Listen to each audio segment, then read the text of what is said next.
Hey, what do the kids wear to concerts these days, huh? Makeup and stuff? Or what, long hair? A lot of hairspray? Fishnets. Fishnets? Yep. Okay. What else? I'm going to a concert, and I don't want a bald spot might give me away. I need to look a little bit stronger, Backwards hat. Oh, backwards hat. Yeah, backwards hat. Big clothes still, or tighter clothes? Kids wear tight clothes these days, right? Yeah, you gotta go tight. Yeah. You gotta show off in life a little bit. Imagine that, man. Little Dustin walking around in little tight pants. Black ones. Any key words or phrases I should know too? Let's talk about that. Hey, welcome to the Closing Beat, everybody. Happy Monday. How you doing out there? Are you all having a good day? Huh? I hope all's good for you. Welcome to our show here today. We call it the Closing Beat. We're financial advisors here at Jazz Wealth. And we're a little offbeat. We like to just kind of be ourselves. You know what I mean? No suit and ties, and just you know what I mean? Let's talk about money. Let's talk about how your plans going together. I hate doing all the boring stuff, and I'm big on facts too, so I like sharing a lot of that with you. I will do that here for you today. Hope you had a good weekend. All was good. And by the way, rest in peace, Mr. Colin Powell. Right, I saw that this morning. In college, my American or U.S. government something professor was bunkmates with him, I guess, at West Point. And he had a lot of cool things to say about him. And they did, like, at the time, it was like a Zoom meeting, but it wasn't Zoom. It was like really crappy and dial-up internet and stuff. But he actually chimed in and talked to our class and stuff. And I don't remember what side of the political fence he landed on, but just a cool, down-to-earth guy, man. So sorry to hear that. Anyways, let's talk about the stock market here today because it's Monday and we're sort of kicking off with a little bit of a start here, positive to the upside a little bit. You got some stuff under the surface there we'll cover. I'm going to go over to the Dow here first. There we go. So you got the Dow here. It was the only index really throughout the day to give you a pullback, right? If you were day trading or doing whatever. It was the only index that gave you one little shot at a pullback. Everything else basically started moving higher, stayed higher, and basically just trended higher. For example, if I go over to the S&P, see how there was no pullback here? It's a 5-minute chart if you're interested in digging through it there. No real pullback there. So the Dow really the only one to give you that. Not a lot going on stock-wise. You got Disney as the worst performer here today. It was lower. It got a downgrade from Barclays, actually, and I agreed. I kind of read through it there. Disney Plus was one of their concerns. They said maybe they were overinflating the ultimate subscriber count, but also that they're going to have to, at some point, go outside of their products, their franchises, and sort of titles that they're familiar or famous for, and move on to other things, which means there could be a cost. Like Netflix, there's a huge cost into developing things, and a lot of us could agree maybe Netflix has sort of figured that out by now, but so I thought that was kind of an interesting comment that they made there. Stock moves down to the lower end of the range here, and price target for them, they go from 210, which was all the way up here, down to 175 as their 12-month price target there. By the way, Disney this year is one of the losers in terms of market cap. It's lost about $7 billion of market cap this year. So we'll cover that on a few other things. As far as guess the Dow, I believe, we got a winner, don't we? Monday? Yep, we got our winner. We got our winner from last week is Mr. Pedro Martinez with a guess of $35,274. He is a client, so he'll take his account credited the $100. Congratulations to him. We got our top five today. Your top five is we don't have a graphic. You just get me. Yeah, Connie, Mike, Lynn, Frank, and Linda. Those are your top five today. Would you say, now you've done this for a while now, would you say that most people take the credit to the account if they're a client, or do most people want the gift card? 99% of the time when they're a client, they take the credited account. Yeah, smart move, right? They learn, man. I like it. Okay, cool. So that's Guess the Dow. Congratulations, Pedro. Good job. S&P, let's talk about the S&P here today. We broke out of this very short downtrend there. Like I said, it was higher all day long. It's in first place year to date, but just by about 1%. It's actually less than 1% that the S&P is in first place. The Nasdaq is catching up. Apple, which is also going to be a mover here for Apple. By the way, Apple's added $138 billion to their market cap this year so far. A little bit higher on some new product launches. That's kind of odd. Apple tends to sell off on product launches there, so that one's a little bit different. I'll point out, if you're playing along, I'm finally out of my FedEx puts. I closed the 220 puts here today. That took a lot longer than I was thinking for that to get a little bit of a bounce, so I'm happy with that. For now, I have the Crown Castle left over, and that one's giving me a little bit of grief. I have the 170 puts, and it refuses to bounce convincingly off of that 170 area there, but it hasn't made a new low yet, so I'm still optimistic, but nonetheless, that's what's going on there with some of the trades. Now, the S&P currently trading at about halfway between the lows and the highs. That's going to act as a natural sort of resistance area. You can see it did a little bit this morning, but I would say if earnings continue to be strong, you've got a recipe for a market that's just going to respect that, celebrate that, I should say, and we'll see what happens. We got all week, thank goodness. The Nasdaq, that was your leader here today, up about 1% on the day. The strength was pretty diverse, I'll give you that, but you want to see the look at the semiconductors here today. That was one of the stronger areas overall. AMD with a real strong day, up 4% on the day, and there's a bunch of others. We could go through all of them. A couple look good, like Xilinx hit new highs there. I thought NVIDIA, which has added a lot of market cap this year in terms of its growth, up another 1.6% on the day. Not too bad there. I want to point out oh, no. There we go. I want to point out Facebook, you got to bounce off of the 200-day moving average. Finally. I know some of you were trying to play that bounce. So looking good there. Tesla has its biggest day in about a month. Actually, biggest 2-day stretch here in about a month, too. They added $176 billion in market cap this year so far. I mean, that's, we're talking about working on $1 trillion company. What are they worth? Like 850 billion, somewhere in there. So it's a race between like Facebook, I think NVIDIA, and Tesla for who's going to be the next $1 trillion company there. Jim Chanos actually still has a short position on that one. I don't know how he's weathering that storm, but he's still short. He also says today he's more short on IBM than he is on Tesla. He claims that they are doing some very tricky financial engineering over there, and he enjoys his short position. I don't know. I don't think I'd want to be, if I could pick, I guess I'd pick IBM, but that's a tough one to be short Tesla there. Hey, in the Nasdaq, your weak stuff today, biotech, right? Look at Biogen. It had a really bad day, broke to new lows today. Guild broke to lows, short-term lows as well. And Amgen almost hitting new 52-week lows there. So biotech was the weaker area. Regeneron, I think, was in there. Yeah, almost through the 200-day moving average. So something to pay attention to. If you're into biotech, it's pretty weak. Here's the Russell real quick. If you're looking at the Russell, you've got this series of higher lows and series of higher highs, right? And that's what you have there. And we talked about the Russell not doing anything magnificent until it breaks the highs or breaks the lows. Right now it's leaning towards highs. It's moving that way, obviously holding up near the upper end of that range, but you don't expect anything else. It was the least volatile sector or index of all of them today, even some of the secondary indices as well. So it's clearly everybody's just looking at the same thing, right? Bitcoin pulling back there just a little bit. Everybody's looking at 60,000, claiming that that's going to be resistance or whatever. Nonetheless, Bitcoin likely gets a little bit of a distraction tomorrow because here's the Bitcoin futures. And tomorrow you have your first ETF that's like a pure play on Bitcoin futures. It's the purest play so far in Bitcoin. There's the trust Bitcoins like Grayscale Trust. It might be the only one. But they got denied the Bitcoin ETF. So they said, how about a Bitcoin ETF that just tracks the futures market? So it's not Bitcoin, but it's the Bitcoin futures market, which Bitcoin futures market is essentially Bitcoin, right? There's a little bit of a cost in there, but so that's what's coming out tomorrow. So those of you that have been looking for the purest of plays in Bitcoin in particular, your ETF comes out tomorrow. I'm sure it will be all over the headlines and get a lot of attention. Think of it as what the GLD is to gold futures. That's kind of the way to look at it. It's not a pure play on gold futures, but it's as close to possible as the physical play on actual gold as you can get. That's what you got going on there with Bitcoin. What else?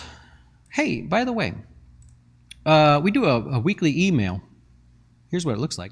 We call it Notes from Jazz. In your portal, you can actually see all the different archived Notes from Jazz in there. This weekend, we covered all kinds of cool stuff, had a little fun with this one, but most importantly, I'll work my way down to here. Here's how earnings are going so far this year. Take a look at this. So if you're looking at last week's earnings reports, well, it's only a few names, I guess, but how are things performing? Let's take a look here. Big banks, you can see, dominated there. Mostly, I color coordinated, so mostly you could see everybody beat. You had some issues here with Domino's Pizza and a few others, but other than that, big banks reported, big banks traded mostly higher on their beat as well, going all the way through here, the different banks. You can see them all listed there, mostly reporting last week, with the exception of Goldman Sachs, I think, was today. So That was maybe one of the exceptions there. But Walgreens, you got them Walgreens in the list there. Big, strong day. What we're showing here is whether they beat or missed on earnings and revenue and raised guidance or not, the percentage gap that it had, the percentage day that it had, and all in all, what happened on earnings day. So, for example, Walgreens ultimately was up 7.4%, United Healthcare up 4%. You could see if you're looking at gains or losses after reporting earnings, almost every name, you only have 6 names in there that could not muster up a gain after reporting earnings. Delta was the one that came out, talked about revenue per available seat mile.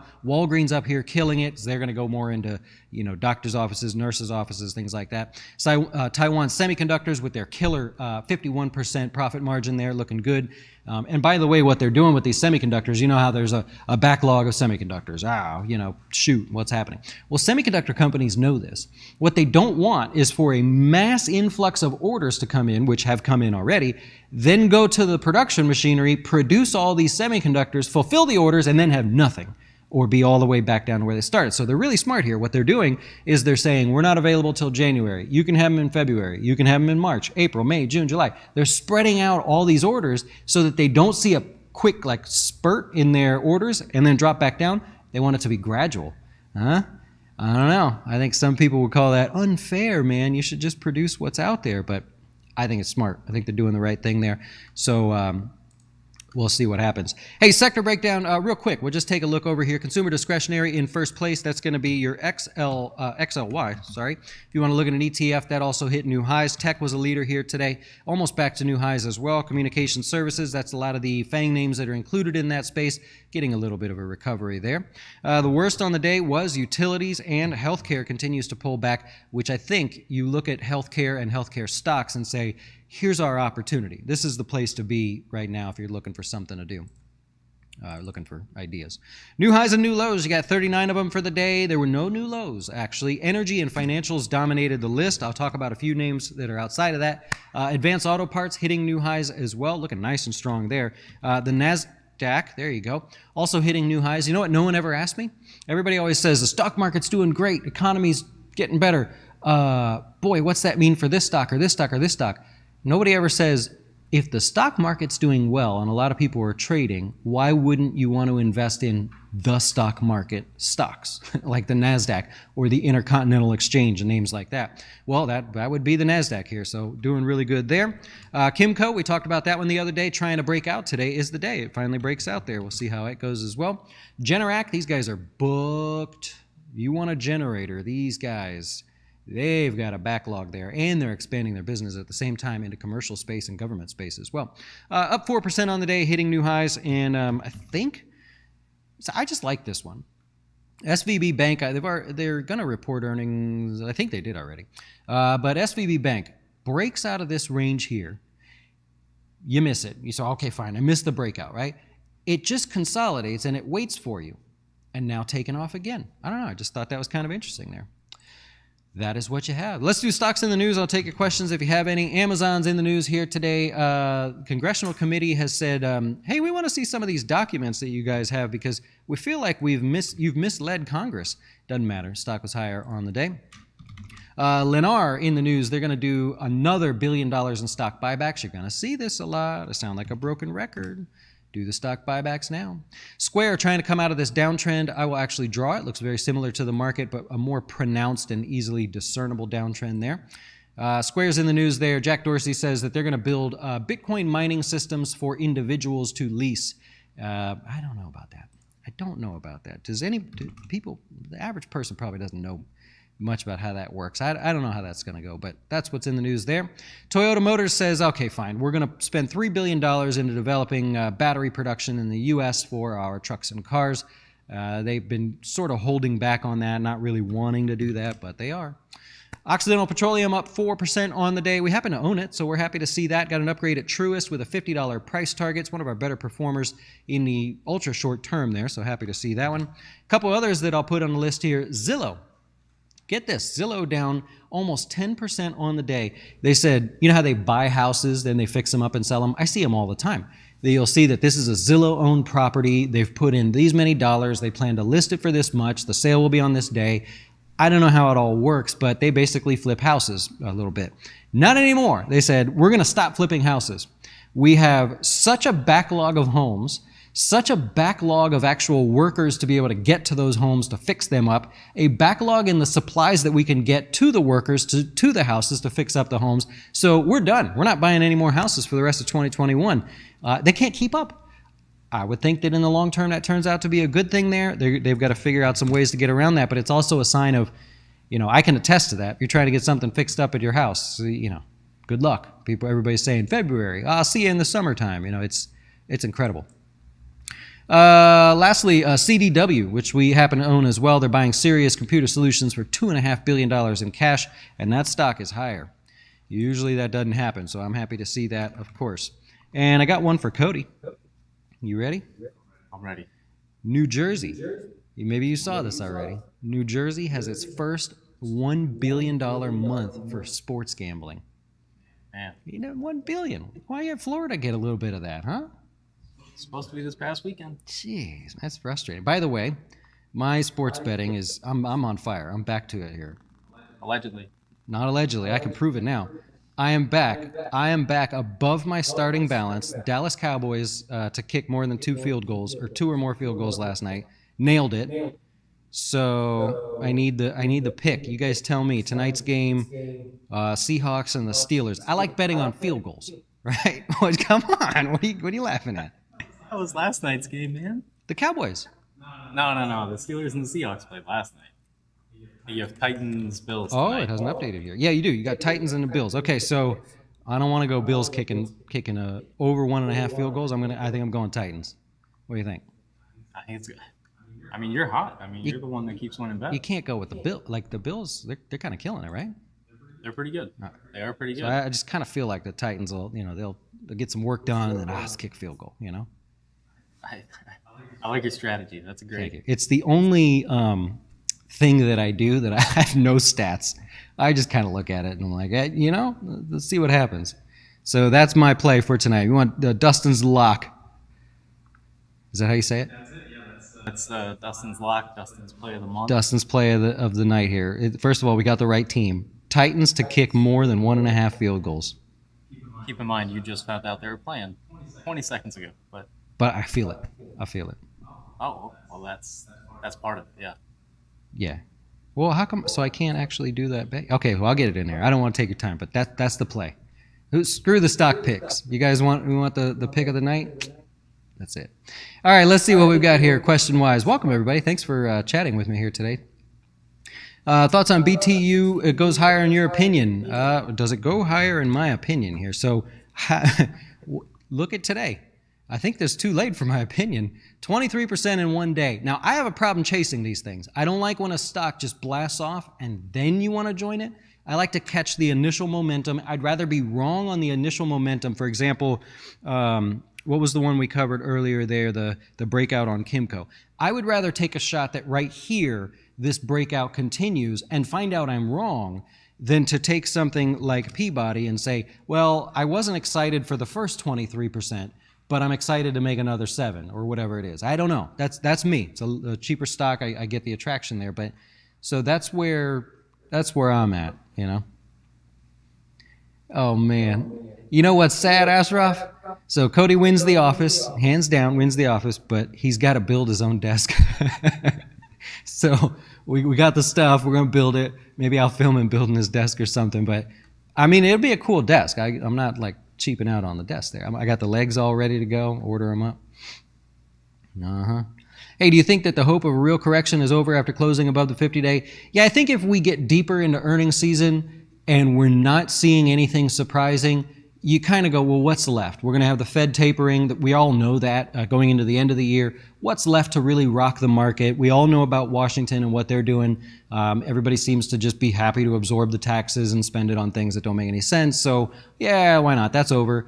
Earnings will be basically over in there. Retailers at the end of the season may have a little bit to say about their orders being stuck in the ocean. So we'll see what happens there. But other than that, you ask yourself, what catalyst would you have that there's a good shot could be seen as negative that we already don't know about? And we're kind of running out of those things, at least as far as putting the end of the year as the cutoff. Yep. Supply chain breakdowns. Yeah, I don't know, like if you, I don't know if it's legal or whatever, but don't we have like the National Guard? And I don't know. Like again, when there's a hurricane, you send in the National Guard. There's shipping containers. Can't we have the National Guard like moving stuff? I mean, if it's really that big of a deal, that's what makes me think like, all right, they must not be thinking it's a big deal. You know, they don't seem to be taking it seriously. I've heard no mention of that. Yeah. Besides energy, well, I wouldn't be looking to add to energy. So I wouldn't even say besides energy. I would say if you have energy, you're in profit-taking mode, right? So let's not put that in with this one here. I'm liking healthcare, looking for pullbacks in this one. I don't like biotech stocks. I like the true pure play healthcare stocks. I don't mind like insurers and United Healthcare and stuff. I like those pullbacks in there, but that's how my makeup is. I don't get excited too much about playing the trend. I like the counter trend pullback. I like the idea of a discount because it's long term, right? You're looking for that long term pick. Yeah, I like it. Better. Oh, sorry. If Alibaba or Facebook a better buy?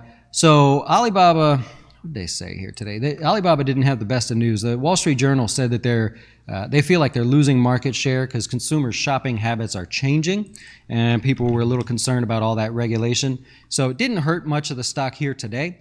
But if you're going to say, I got to choose between the two, I like the idea of playing the bounce on Facebook for the moment. Healthcare looking cheap. Yeah, you got it. You like the cheap stuff too, man. Yeah. I had my neighbor invited me over just to say hi and get to know him and stuff. And somewhere somebody said something about bourbon. And he's like, oh, you like bourbon? I'll be sure to have some ready. And I go over there and he's like, oh, let me get you a drink. And he finds the Kirkland's bourbon. Now, I saw the Jack Daniel's Single Barrel Select sitting over there. He grabs the Kirkland's bourbon. He's like, pours it in a thing. And I'm like, all right, I get it. So I'm like, I take a drink and he's like, what do you think? So I'm thinking, is this a test? Because if I say, yes, I like it, then he's going to be like, he doesn't know anything. But if I say, no, I don't like it, now I've been insulted to the guy that just invited me over. So at that moment, I'm like, okay, play the odds here. What do you say?